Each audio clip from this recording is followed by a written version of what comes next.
through some more Age of Empires. We gotta grab up these sheep while we can. And we're still learning what we can about the Chinese. We gotta grab up these sheep while we can. Hey everyone, welcome back for some more Age of Empires. Oh, looks like his scout is skirting the side of my town center. I don't even realize that.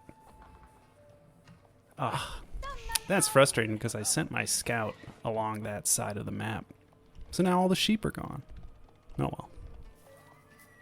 Like I said, good to have you back here. We've got more Altai here. This map just keeps getting served to me on the ranked ladder. We are playing one of the new civilizations. We are up against the Malians, and they're being played by Scum Master. What a great username. I am playing the Abbasid dynasty. I am hoping to try out more of the trade wing. I'm hoping early aggression with a little bit of trading on the back end will give me the advantage into the Castle Age and hopefully the Imperial Age. Basically, we want to drag out that feudal age as long as we can and get advantages behind the back of it.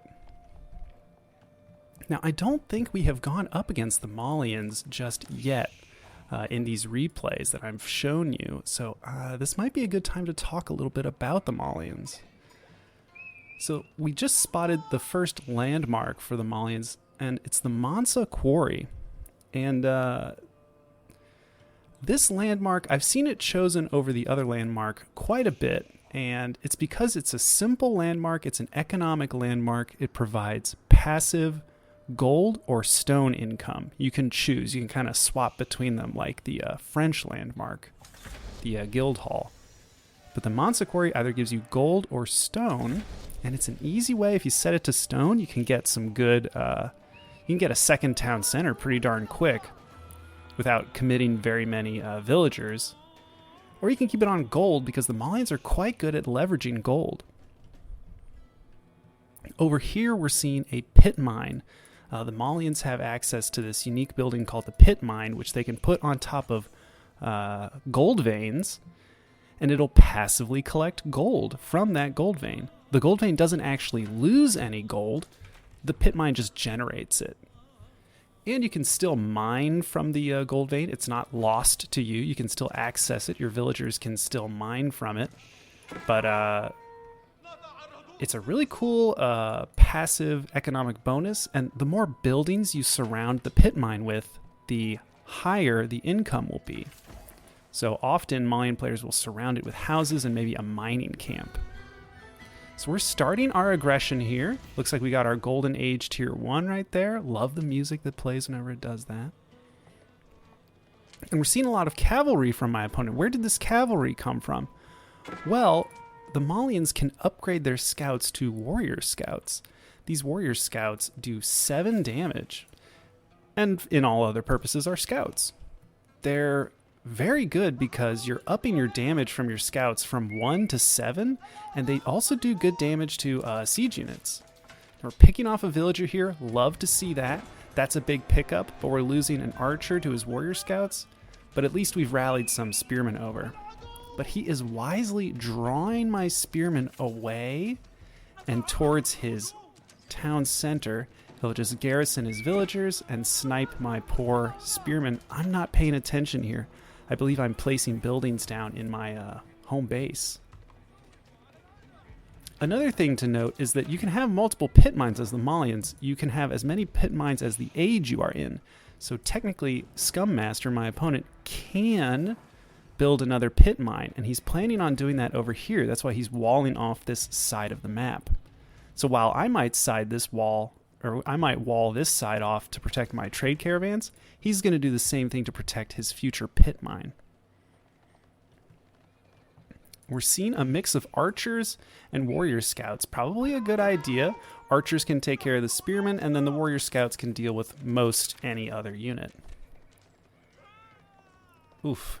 That said, I'm happy the camel archer's here. I wish it wasn't so injured. I think the town center got a few shots off on it. He's helpful since he's reducing the damage of these warrior scouts.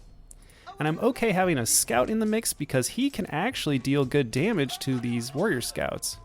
Remember, scouts do basically no damage unless they're fighting another scout.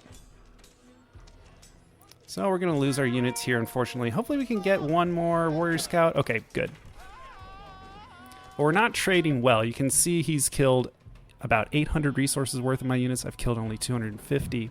And we haven't really done any damage to these buildings surrounding the pit mine. It's something that lots of players do against the Malians, since the Malians have to put down all of these incredibly low hit point houses in a pretty exposed area near their gold mine. They become easy targets for players to attack. But he is really pumping the archers. 2 archery ranges is what we were able to notice as we kind of moved around his base. Nice, good spearmen attacking his warrior scouts. But now it's just archers v archers. I'm going to back off. But I don't want the aggression to stop. So we've wisely put down a stable on the back end. And with such a big mass of archers, we're going to get out horsemen. We're also slowly picking up on upgrades. Looks like my opponent did get double broadaxe, but we already have horticulture and double broadaxe. Do we have our Grand Bazaar? No, we do not. Our traders are just returning about 50 gold every trip. Good. Love to see these lumber camps advancing. That's a good sign of aggression. That's how you know you're really desperate for wood. And nice, we get a blacksmith down, and it looks like we're starting to get some blacksmith upgrades. We're hanging out in this stealth forest. Really wish we had a scout in here. We actually don't have any on the map. So we really need to get some to provide some good vision here. Putting an outpost down. Would love to see me get aggressive with my units. But he actually comes forward. And it ends up being a really good fight for us. These horsemen just need to get on top of his archers. And we're happy. Yep. I've queued up a bunch of archers. So the horsemen should just stick to stabbing down these archers. It's a really good trade. While we weren't doing well in terms of army trading here, now we're starting to clean up. Yeah, nice. Have the horsemen just run past the warrior scouts and get on top of the archers. Oh yeah, love that. And more than anything, we're telling him, hey, you have to make units. Don't think that I've just been sitting back and like looking to get a second town center or anything like that. I've been producing units. We're going to circle around the backside here with our horsemen. We're hoping to find, yeah, villagers here that we can target down, but he's quick on the pull. And it's because he has another town center already. That passive stone income that he got from the Mansa Quarry enabled this.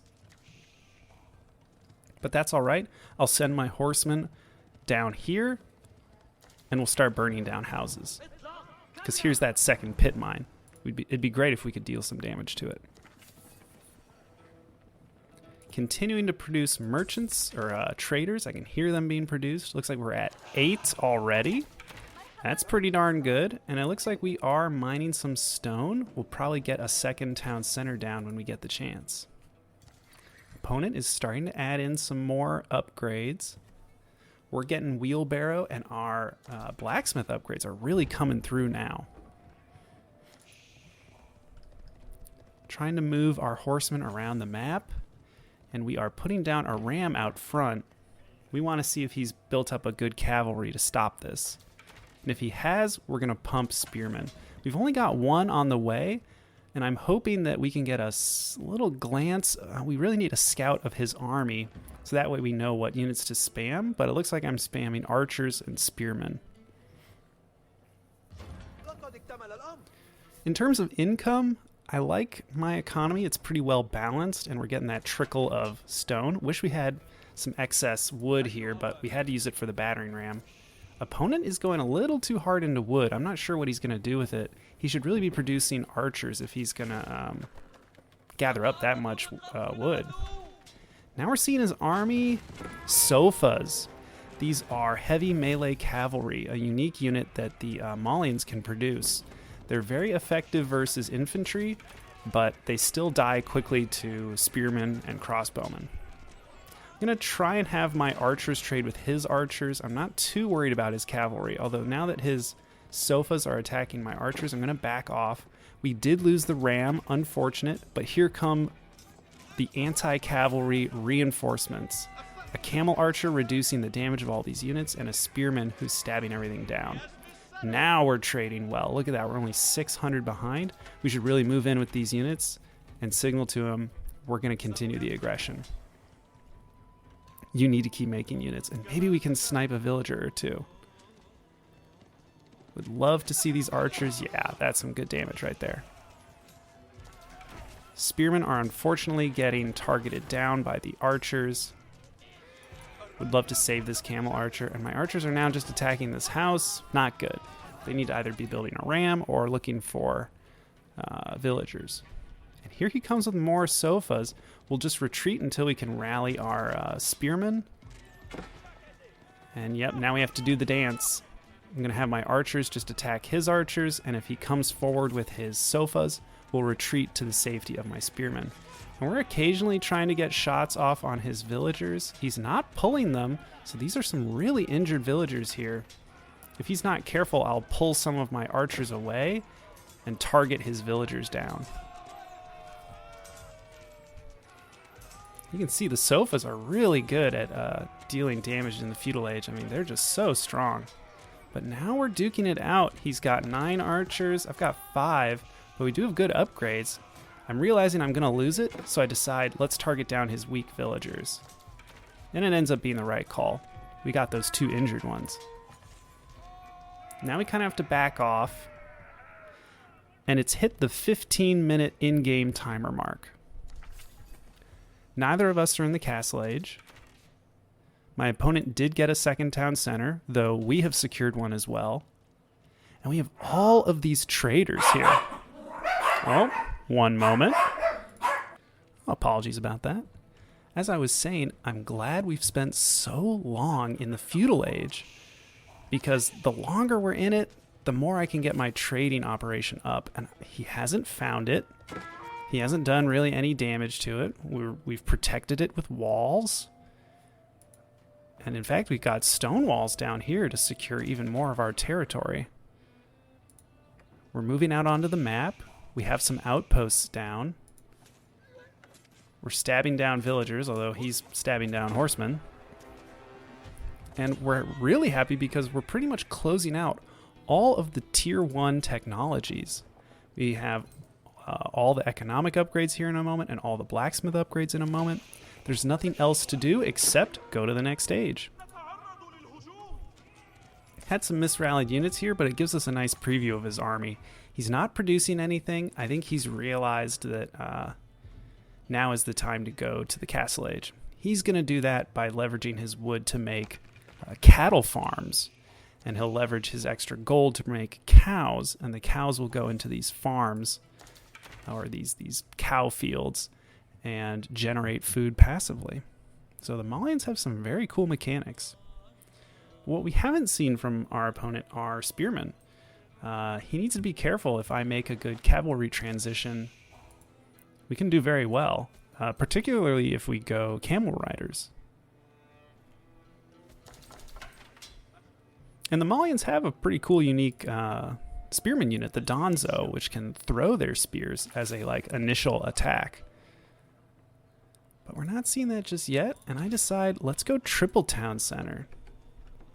If he went double, we'll go triple along with the advantage of our trade route.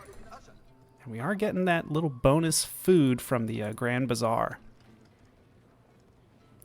Getting some of the last of our technologies. We're also putting down arrow slits on some of our outposts. Why not? Helpful against all of his archers.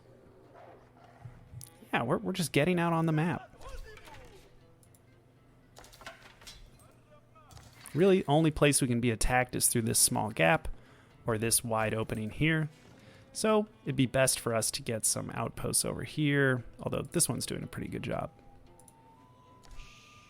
And yeah, we're also going to put outposts down on the gold. This big gold on the map is an important one for my opponent, so let's try and keep an eye on it. Okay, We age up. Opponent is aging up as well. He's going with the Grand Fulani Corral, which we can spot right about here. Here are those cattle farms, well, cattle ranch. And here's the Grand Fulani Corral. This will boost the food generation of these cows here. But he's built it fairly forward, and he's putting a wall up here. I would love to see some outposts here to lock this area down and maybe set up a siege line. And I think that's what I end up doing, yeah. Nice. Love seeing that.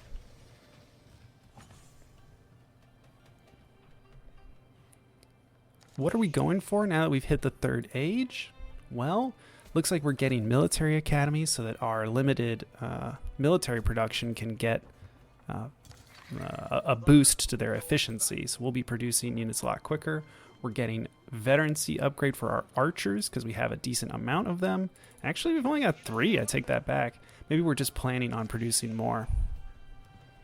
But really, we're trying to get out man-at-arms, crossbowmen, and we've even got some camel riders in the queue because we think that those sofas are going to stick around. Moving forward, would love to get a little taste of his army. What does he have? What is his army composition?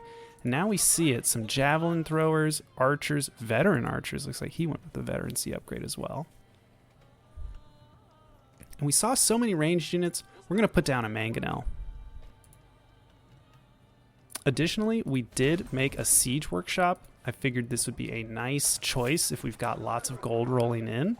Though we do need more wood, but it looks like we're spending a lot of the wood on farms, which is a really good idea at this point in the game. We do have maybe these deer here. These deer are being finished off. There's some deer over here, but that's about it. We need to secure some... we need to secure food sources or make the transition to farms. We're going to scare his villagers off, and here is an important engagement. Look at this. A good mangonel shot hitting a good chunk of his archers. We're getting outposts down. This outpost has an emplacement. This one is getting its springald emplacement. And the mangonel is landing good shots. That was a good shot on his archers. We are engaging with some of his villagers here. Would love another shot on all of these archers. He's pulled villagers to burn down the mangonel. Pretty bold play, but it ends up working out. I just don't have enough army over here to kill his villagers. And they do have the textiles upgrade, so they're pretty resilient. They'll be okay on the battlefield. But he is losing a lot here. The archers of his aren't really doing much to my man-at-arms, though they do have that poison. The Malians do have a poison upgrade for their archers, where it kind of stacks and does damage over time to units. You can see kind of a purple glow, yeah, kind of a purple splash hit the units of mine. That said, the camel archers are doing good work. We've got better upgrades. And we end up coming out ahead. The mangonel did really well there. Mangonel was MVP. Just the amount of damage it did in 3 shots was really worth it. If it had only gotten 1 shot off, maybe 2, I would have said it wasn't worth it. But it really paid off. And I like how he wedged it behind these trees. My opponent had to wrap around. He had to pull villagers. You can see we've almost completely matched each other in units traded. And I'm starting to really get an economic advantage. Looking at income, 16, 14, 12. He's got way more food, but he needs more gold income. We're also sending units the long way around. After that fight, I realized we kind of came out ahead. Let's send a small squadron to the backside of his base, because all he's got is a palisade wall down here. So we're going to build a ram, and we're going to try and move in and attack these villagers. We'll also start burning down this palisade gate. Would maybe be nice to have a ram to knock out all these walls. That would allow us to harass his cattle ranches. Destroying the cattle ranches and killing the cows in it. I mean, it's cruel to the cows, but it does give us an advantage. It'll destroy some of his passive food generation. Coming forward with more units. We've even got the mangonel. He decides we'll sweep to the north with all of my sofas. Good shot from the mangonel hitting his villagers. But now my mangonel's exposed. I need it to attack his archers. That's a good shot. Yeah, that's a really good shot. But we lose it pretty quickly. This is a bit of a scary moment. He's coming forward with a lot of units. It's all just sofas, warrior scouts, and archers, and a few javelin throwers. Thing is, his units are getting caught up on my outposts, and they're taking springald fire, arrow fire. I'm starting to lose villagers up here, and he has come down here as well. Would really like to see more spearmen, maybe some camel riders here. Glad the camel archers are here. They're reducing the damage of these sofas. Yeah, it went from 21 now down to 17. We get another mangonel, but I don't think it's going to last long. Yeah, it's just going to get shredded. I wish it had attacked these archers up here. There's no emplacement on this outpost, but it does have villagers inside of it attacking. You can see I've lost 4 villagers so far. He didn't have any before this attack, so you can pretty much see how effective his raid here is. We've cleaned up the cavalry here. It's now just these units here. And we are starting to break through on this north side. And my units have also broken through here. We're going to try and target down his pit mine. I'm pulling villagers, and I'm sending them over here. I decide he's going to notice the trade caravans at some point. Let's just put all of my valuable villagers and traders in one area, so that way I can just send my army over here to to take out his. The rams make it through. He sends his villagers to destroy the rams, but my units arrive just in time. And so we're getting villager kills during this. There we go. He's going to pull them, but he's already lost quite a few. Of course, I'm losing my traders over here. This is painful. Wish I had gotten them their armor upgrade. I could certainly afford it. It just simply slipped my mind. Additionally, something I'd like to see... Okay, there it is coming.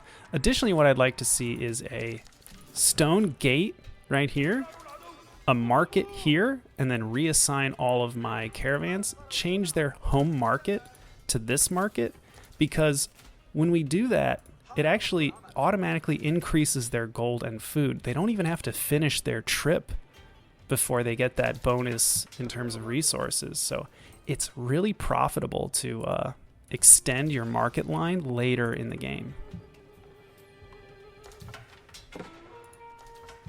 Our raid of his pit mine, semi-successful.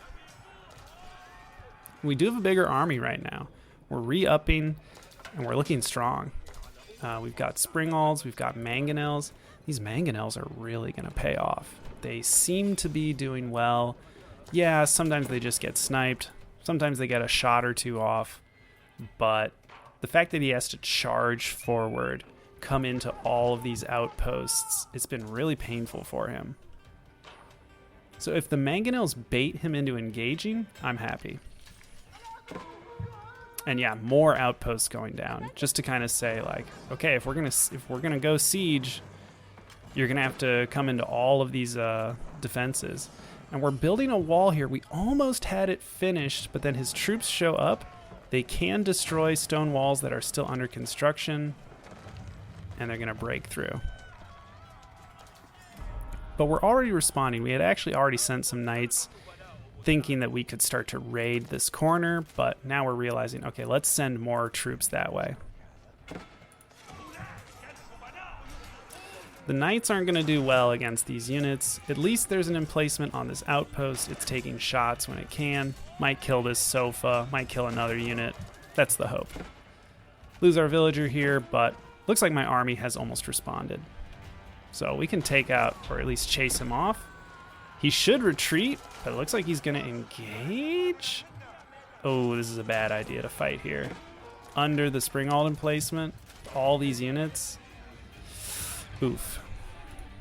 That said, my siege units are somewhat exposed here. Oh, we snipe the trebuchet that he had built here. Although he has built another, he's going to use it to clear out all these outposts. And now he's flooding forward with his units. The most important thing we can do here is not lose our mangonels. Instead, we're going to draw him in and wait until we can get our reinforcements back here into the mix. So we're probably going to move towards this deer camp here to just kind of say, all right, I'm going to play defensively. If you come forward, it's not going to work out. Don't do it, man. But here come the sofas. They're going to clear the sacred sites. We have been playing the religious game. We have one relic secure, one sacred site secure, and another relic in hand. And he's trying to clear out these outposts, but now he's losing units. And my reinforcements are almost here. They're so slow, but they're coming. Here's some engagement. Love the camel rider here. He's sending his cavalry to destroy my siege units. And we're going to try and put a keep down here as well. Yeah, he's committing onto these mangonels, but here come the reinforcements, and we just swallow up his cavalry. More heavily armored units arriving. His archers can't really seem to keep up. Yep. We're pushing him back. We just have a much bigger army at this point. Looking at income, opponent's actually ahead in some regards, but our gold income is just miles ahead. He just has not found another safe source to mine from. He hasn't really moved on to this gold, and I just don't think he's getting enough of it. And he calls good game. It was a great game against Scum Master. I hope we run into him again. And it was a great preview of what the Malians can do. Maybe we'll try them out in the future. But so far, another Abbasid Trade Wing game in the books. Hope you can make it for the next one. See ya.